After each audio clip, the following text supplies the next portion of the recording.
So my company's Genie B, and the vision is to basically create a society where career progression and life are both coexist. It's both possible. There's no glass ceiling.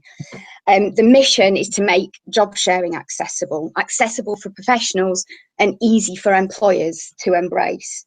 And the way that we're doing that is through a job share platform. So kind of like a mixture between Match.com and LinkedIn for businesses. And what it does is it enables professionals to identify themselves as job share seekers. It empowers them to form the partnerships, and then it informs HR of what's going on with the platform. So ultimately, it helps organisations to attract and retain a more diverse talent pipeline. So that's ultimately what it does. We launched the beta version of it last January. And at that point, we were positioning as like a job share agency, because that's what our research and talking to employers was one of the things that they were like, well, it's all very well getting a job share going, but what if somebody leaves? And amongst a number of other bits of feedback that we got, that was one. So we basically spent the first, last year, we had clients, which is great. We've tested the end-to-end. We've had revenue, not enough for what we want to do, but we have had some revenue to prove the concept in terms of we've used the platform ourselves to match and place different types of partnerships. We were then approached by a large corporate that wanted to white label the platform for their existing employees, and asked us if we do that. And obviously I looked at the mission and thought, well, actually, the thing that's driving me is the impact. They've really been able to increase the accessibility of this, UK and globally, and that's what's driving me. And actually getting one, certainly in the short term, getting one enterprise client with 100,000 or more employees, making it available, it actually achieves that impact much faster. So we kind of pivoted then to create and reposition ourselves as HR SaaS technology. And that's what we've done this year. It certainly seemed to strike a chord with a lot of people. They were starting to complete that, obviously it helps with retention, obviously it helps unblock where you get professionals stuck and they can't go up through the line. And obviously the cost of attrition is huge to the UK and to businesses. So it really felt like the right thing. We've got a number of large corporates that we're engaged with.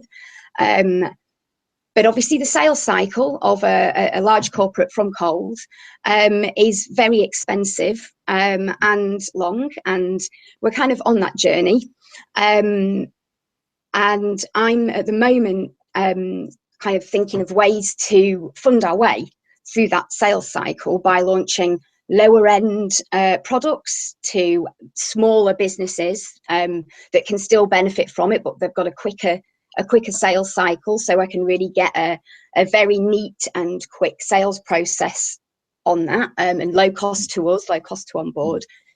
So that's one little project that we're doing. But my question is, how do, when you've got a startup, essentially a tech startup that has a solution for enterprise companies, how do you survive the sales cycle? How do you de-risk it for the reality of an enterprise client dealing with a startup? Is it just never possible?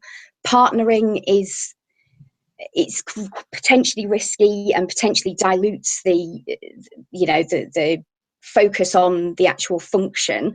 And so my question is that how do you survive and de-risk the corporate sales cycle for a startup? Yeah, great question. Right, sounds like a really interesting product that you've got there, and I get it. And there's a real theme emerging from today, from my point of view, Sarah, in that you've got a core product which is a great idea and meets a need, and then these different markets, whether they're corporates or SMEs, each need pricing and packaging and labeling and ways to market that are different, even though the product is fundamentally the same. And so there's various choices that you've got there. So there's no one answer to how does a technology startup survive in its first 6 or months or a year. I'll give you an example of extremes. At one extreme, they go out and get a huge amount of investment early. They're able to do that, and they can boast about the cash burn. My cash burn is bigger than your cash burn. They go through 25, 50, 100, a million. I've come across one recently. There was $1 million a month that they're going through in fintech, believe it or not. And that's at that extreme. The other extreme is more around the bootstrapping, where you're more or less or closer to self-funding. And that typically isn't small b to big B, because of the reasons you gave, of the sales cycle, and because the big B are always nervous about dealing with a small b and a startup. So, and of course there's a hybrid. You've already got some great stories and evidence that some corporates are willing to engage with you. So it seems to me that you could think more and put more resources into becoming attractive to the S of SMEs and M of SMEs that are owner managed. They're not going through the same sales cycle as the corporates. They relatively can make quick decisions. And if you can package the product and the service and price it in a way and get the language, I can't emphasize this enough throughout today's calls, that it really makes a difference understanding the pain point, the need of a target market. It is not enough to say, like you and I are talking now, this is a great product, it's a great service, everyone should have it. The benefits are obvious. It just doesn't work like that. A small business owner could use the service, but their pain, their need is subtly different from a mid-cap business, which is different from a corporate. And then by sector, you could look at sectors, whether it's pharmaceutical or financial services. That strikes me as a way. So you're coming out again with a matrix, Sarah, of very specific needs, of understanding their needs, pricing and packaging. And that way you could go 6 months, a year of small amounts, many small amounts of money coming in, gradually increasing while you're dealing with the corporate sales cycle. Yeah, that's kind of that's what I'm setting up at the moment, and that's what we're starting the sales push on at the moment. And we are looking at, because you're right, there's different messages for different sectors, so we are being sector specific in our messages, and it's a different product really to the enterprise, because actually the pain point of the enterprise it's different, because actually the enterprises that are interested at the moment, they're already some way down the line with it. So I don't have to sell the concept of job sharing to these companies, because they've already launched their own job share schemes. They already have a job share register, which is fantastic. So I know that they have a job share register, but essentially what that really does is it gives them a whole massive long list. It enables their employees to say that they're interested, and it enables hiring managers or HR to post vacancies they're open to job share, and it provides HR with 2 massive lists and no assistance, so it gets ignored. So their problem is the fact that the intention that they might have won an innovative award for, doing something for, isn't getting translated into impact. And that's where plugging our platform in really works. So it's like it's the right time for these corporates, but it's not for us, because that's the bit I'm struggling with. Yeah, I get it. Okay, so if I do why, what, how, in other words, why is the vision and ideas up here, and the what is a plan, is thinking, planning, research, and how is implementation. So why, what, how. The reason you're getting traction with the corporates, even though it's a long sales cycle, is they already understand the why and the what, and you're providing a how. You've got a very different message with SMEs, which is you have to educate them about the benefits of job share, even that it exists. Many of them won't even have heard of it. So the focal point of your sales and your efforts to get into SMEs, to get some quick runs on the board to help you with your cash flow, is education, the why. You've got to go right up to the top layer and explain the benefits. You're educating the market in the benefits of job share as a concept. Oh, by the way, we're a company that does that. It's like a horse, you know, think of the beginning of the last century when everybody was riding horses and the cars weren't around. To begin with, the first people who sold cars had to explain the benefits of having a car versus a horse. Decades later, we all knew the benefits. We are deciding between which car are we going to buy. Yeah. Yeah, exactly. And so it's like two little kind of businesses Yes. and with different approaches. My challenge is the fact that they are both involve technology. They both involve the cost of a developer to do it, and the price point that we're going in on the SME, we'd need high volume to be able to cover the technical, well, to be able to release the technical resource that we currently have working on it to be full-time on it. Well, then I'd question your pricing and what the value is, because be careful not to pay yourself because there's other things that may or may not exist out there.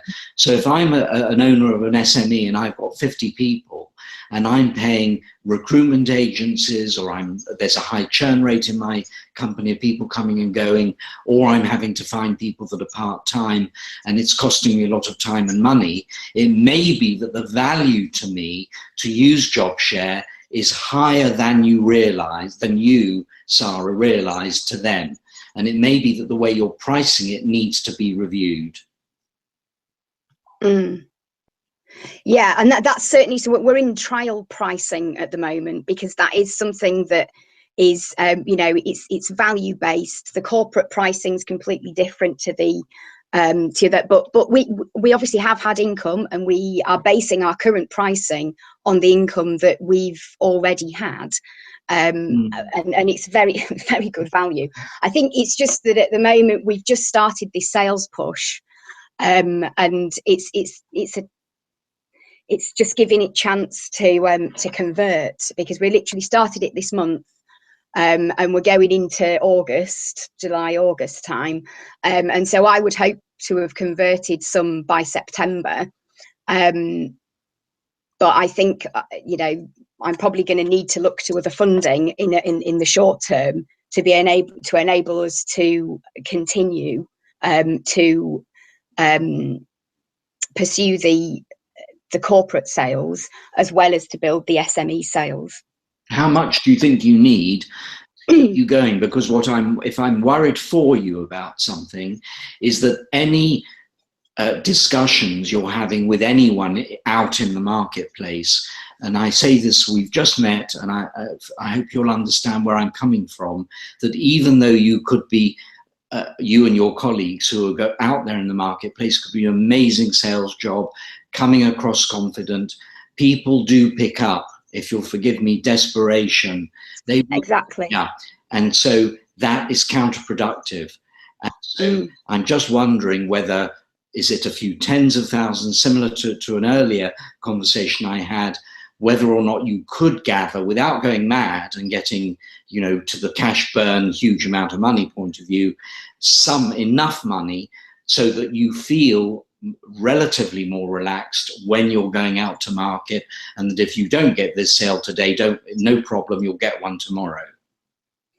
No, well, we've already put I've already put time and money into, you know, getting the beta version up, doing the proof of concept, getting to the point where we are now.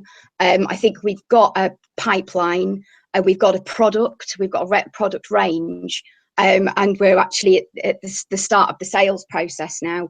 And actually, as we said, the process of actually educating the one half of the market and sharing case studies to the other half of the market All of that costs money. We've had no money to put into PR and marketing and advertising. Business development, sales, when you're talking the corporate end as well, you know, that's something that isn't, you know, what I need to have a budget for, as well as for covering our costs and the technical costs.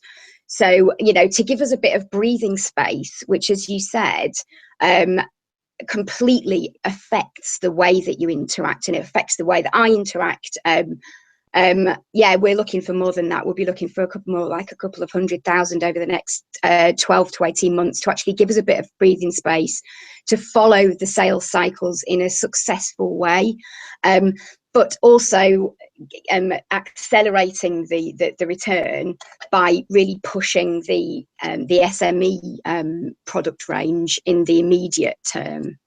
With this particular model, unlike some of the others that we've covered today, because technology startups are expensive, and the developers, there's always another week and another week and another week, and they always, you know, cost double and takes twice as long.